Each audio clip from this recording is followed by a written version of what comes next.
itu hakikatnya adalah menjatuhkan harkat dan martabat Pak Alwi sendiri. Dan apa yang dikatakan Rizik Syihab, Bahar,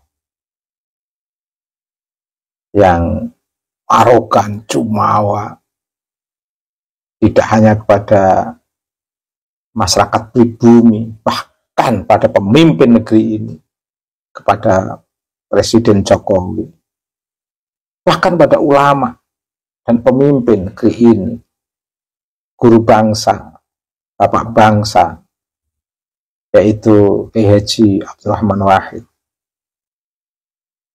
pun seperti itu.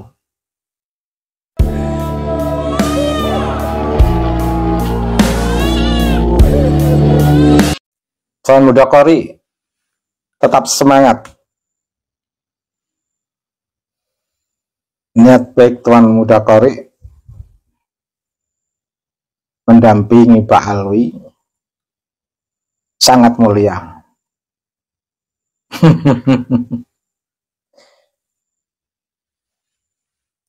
Tuan Muda Qori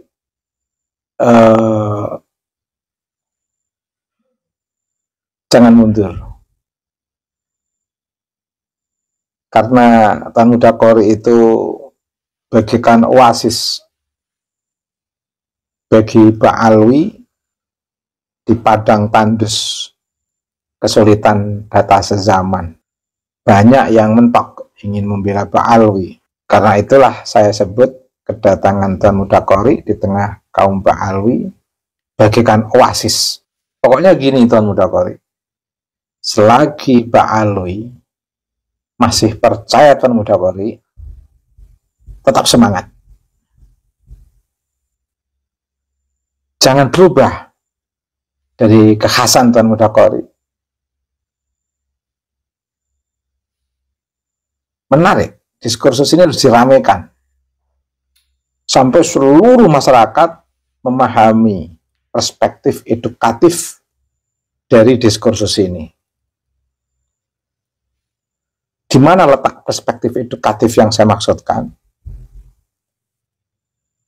Setidaknya pihak Pak Alwi memahami betul bahwa kesombongan itu pada hakikatnya merendahkan diri sendiri. Keangkuhan itu pada hakikatnya menghinakan diri sendiri. Kata-kata kotor yang sering diungkapkan tokoh-tokoh Pak Alwi di beberapa ceramah yang nampak di sosial media, itu hakikatnya adalah menjatuhkan harkat dan martabat Pak Alwi sendiri. Dan apa yang dikatakan Rizik Syihab, Bahar, yang arogan, jumawa, tidak hanya kepada masyarakat pribumi, bahkan pada pemimpin negeri ini, kepada Presiden Jokowi, bahkan pada ulama dan pemimpin negeri ini, guru bangsa, bapak bangsa, yaitu Kiai Haji Abdurrahman Wahid, pun seperti itu. Dan jejak digitalnya tidak bisa dihapus. Semua yang dikatakan Rizik Syihab dan Bahar Smith adalah rabuk untuk kesuburan anak-anak muda NU, kesuburan warga pribumi, untuk lebih semangat. Dan sekarang mereka yang dalam arogansi tidak hanya membuat layu diri mereka sendiri, tapi membuat layu seluruh keluarga besar dari klan Pak Alwi. Penyebab runtuhnya dinasti Pak Alwi bukan orang lain, tapi mereka-mereka yang jumawa, yang ceramahnya suka menghardik, menjatuhkan, Dan itu berlangsung lama loh. Tesis Kiai Imad itu sebuah bagian di tengah arogansi, sikap kesombongan Pak Alwi yang ceramah dari satu panggung ke panggung berikutnya dalam bentuk orasi yang menggelegar, yang seolah-olah pemerintah Indonesia tunduk di hadapannya, seolah-olah para kiai dan ulama dalam kekuasaannya sekarang layu semuanya, layu. Dan Tuan Muda Qori yang ternyata menjadi oasis bagi kaum Ba'alwi. Pantas kalau Tuan Muda Qori mengatakan para habaib berdiam saja. Dia, Tuan Muda Qori, yang siap untuk menghadapi tesis Kiai Imaduddin Utsman. Tapi pertanyaannya, sudah sejauh mana antitesis Tuan Muda Qori? Sebelum menantang Kiai Imaduddin Utsman, dikeluarkan dulu, biar publik tahu. Nanti kalau publik minta pertanggungjawaban, baru terjadi dialog. Publik belum minta pertanggungjawaban pada antitesis Tuan Muda Qori, karena publik belum membaca. Gimana mau dapat respon dari Kiai Imad? Antitesisnya belum terbaca. Tapi meskipun demikian, saya tetap mendorong Tuan Muda Qori untuk tetap semangat. Karena Tuan Muda Qori adalah satu-satunya oasis bagi kaum Ba'alwi, oasis bagi Taufik Segaf, oasis bagi Rizik Syihab, oasis bagi Bahar Smith, oasis bagi Hanif Alatas, oasis bagi mereka-mereka yang berdakwah atas nama Pak Alwi, dan oasis tek-tek Pak Alwi yang dibedah oleh Gus Aziz Jazuli, bangunan keberagamaan yang dibangun mewah dari seluruh literatur-literatur di tengah masyarakat jahiliyah ini, yang karakter khususnya yang nanti akan saya sampaikan, yang menjadi kawasan kehadiran Nabi sebagai utusan Allah. Nabi dikenal sebagai Rasulullah,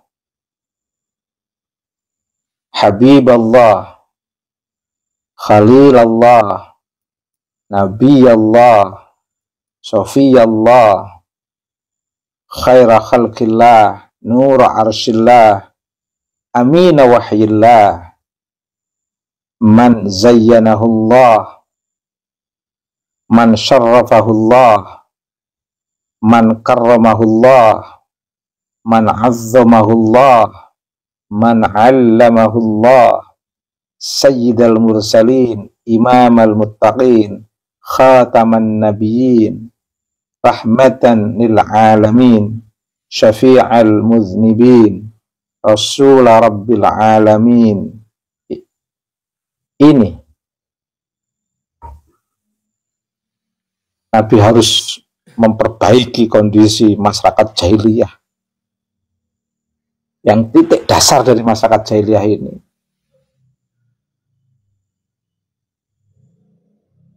kalian tidak akan kaget, karena di depan mata kita temukan di negeri ini karakter itu, karakter jahiliyah. Apa karakter jahiliyah itu? Yaitu sebuah masyarakat yang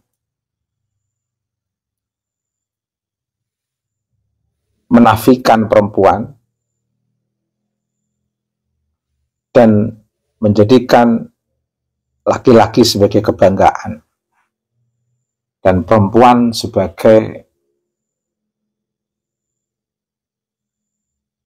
manusia yang tidak dihargai kehadirannya, bahkan dibunuh hidup-hidup.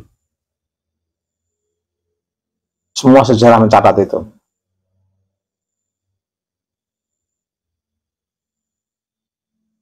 Nyawa saja tidak berharga.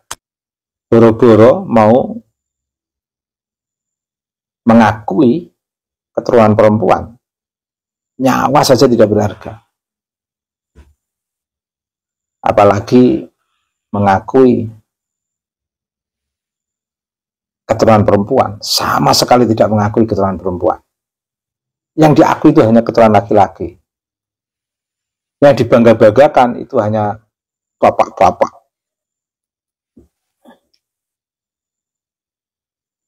Mbah-mbah yang jalur laki-laki. Dan begitu ekstrim, cara membanggakan leluhur itu ekstrim. Melampaui ajaran Islam, iman, dan ihsan. Mengabaikan ilmu dan takwa. Jauh dari kemanusiaan, keadilan, dan persamaan. Jauh dari kesetaraan. Coba lihat. Ada nggak di depan mata orang yang mengabaikan keturunan perempuan, bahkan menganggap keturunan perempuan itu putus, tidak diakui. Yang diakui hanya keturunan laki-laki.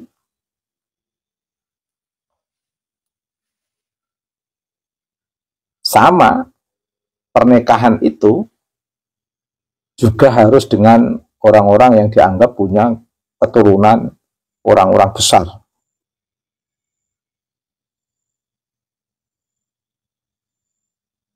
Perempuan yang menikah itu harus dapat laki-laki yang punya nasab orang-orang unggul.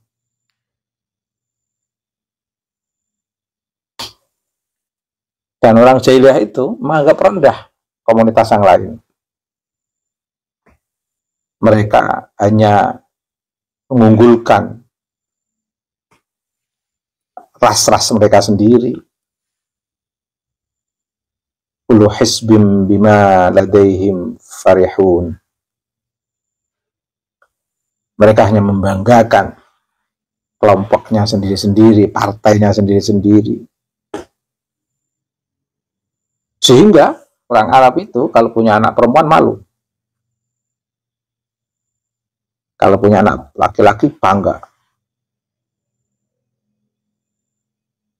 Dan ini tradisi jahiliyah ini kan yang ingin dihapus oleh Nabi. Di depan mata kita lagi-lagi.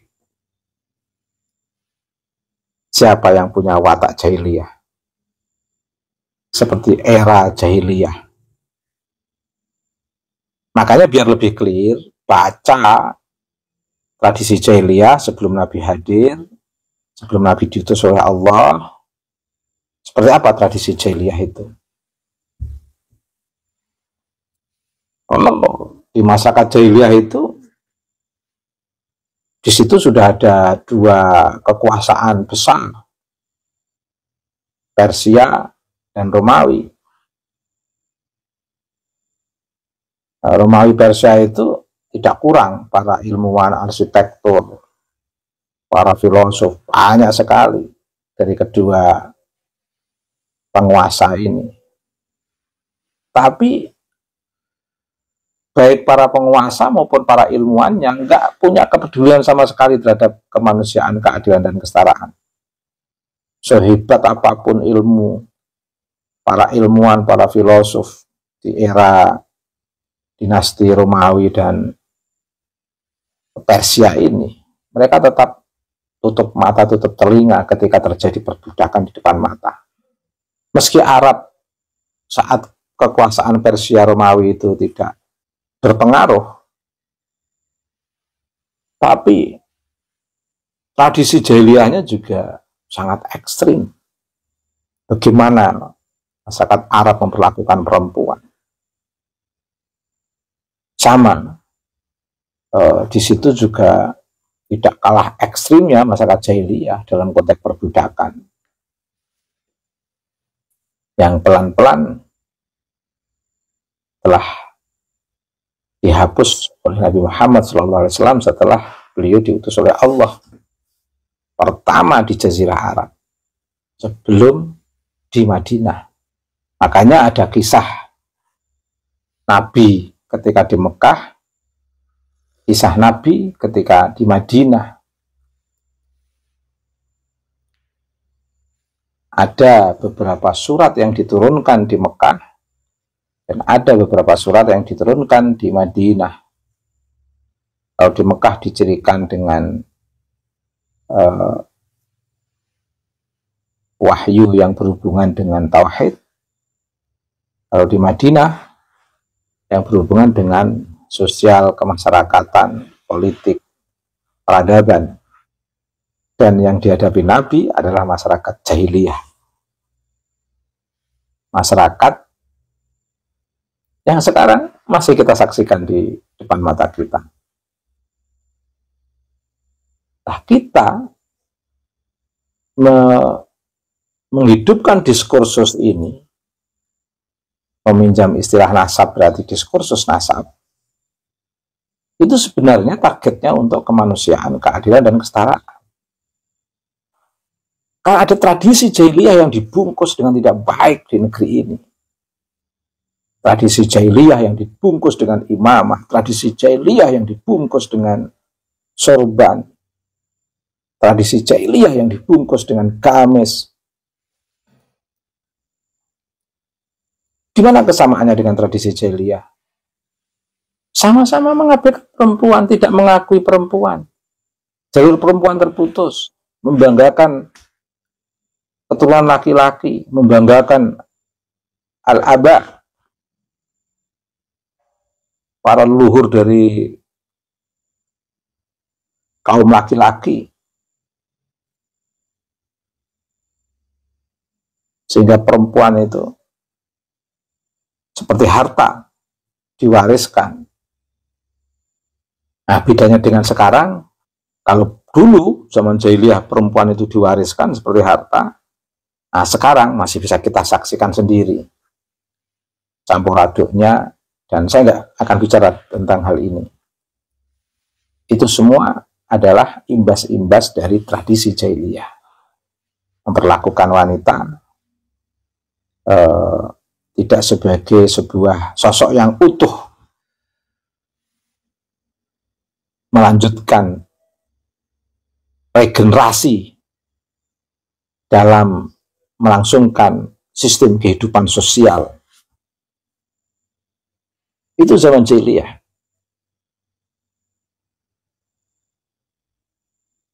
Bahkan tidak malu-malu sekarang pun masih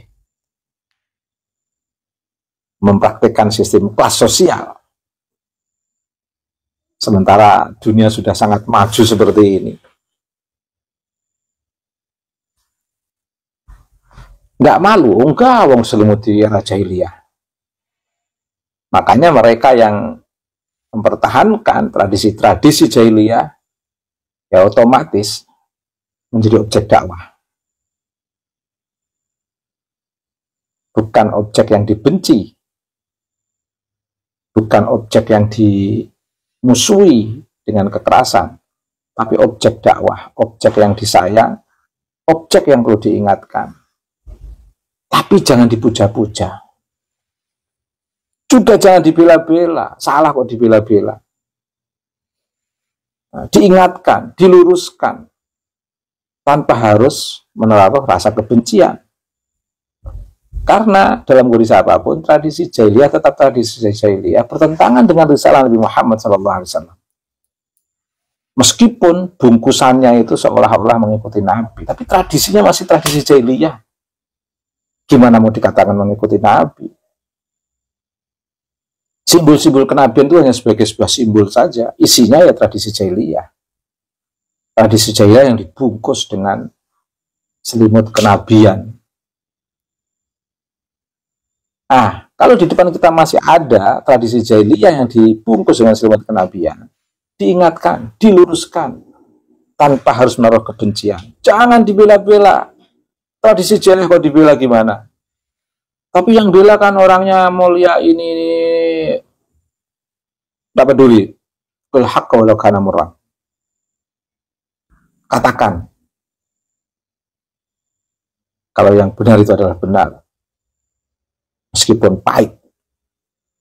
Dan itu kan sesuai dengan doa kita, Allahumma arinal haqqa haqqa warzuqna ittiba'ah wa arinal batila batila warzuqna ijtinabah. Baik, hanya reflektif saja. Subhanakallahumma wa bihamdika mil'al mizan wa muntahal ilmi wa mablaghar ridha wa zinatal arsh. Asyhadu an la ilaha illa anta astaghfiruka wa atubu ilaika. Wa sallallahu ala sayyidina Muhammadin wa ala alihi wa sahbihi wa baraka wa sallama walhamdulillahi rabbil alamin.